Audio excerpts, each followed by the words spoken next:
Le travail est très intense, pas beaucoup de temps pour le repos et toujours une demande qui est croissante. Nous avons un service, une unité de 12 lits pour les malades graves de réanimation Covid. Et depuis qu'on a démarré, ça ne désemplit pas. Ça ne désemplit pas. Nous sommes parfois obligés même de prendre en charge certains patients en dehors de l'unité de réanimation Covid alors qu'ils sont graves.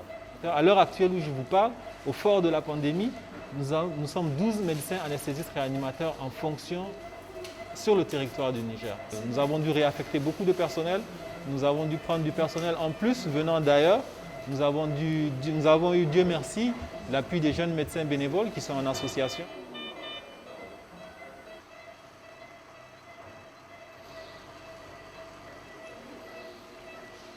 Le projet Team Europe Niger nous a énormément appuyés.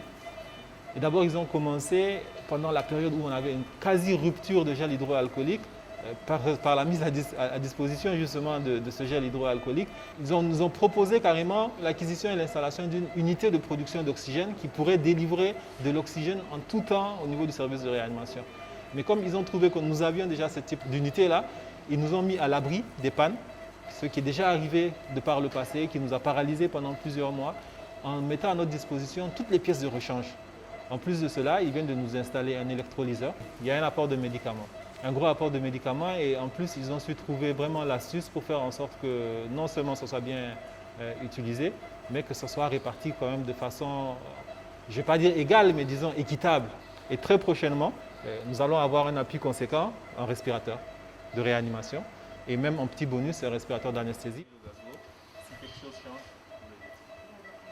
C'est que cet équipement, on ne va pas l'utiliser que maintenant, que pour des patients Covid. Ça participe même au renforcement, à la résilience du système de santé, et c'est quelque chose de périn qui va durer pour tout le temps.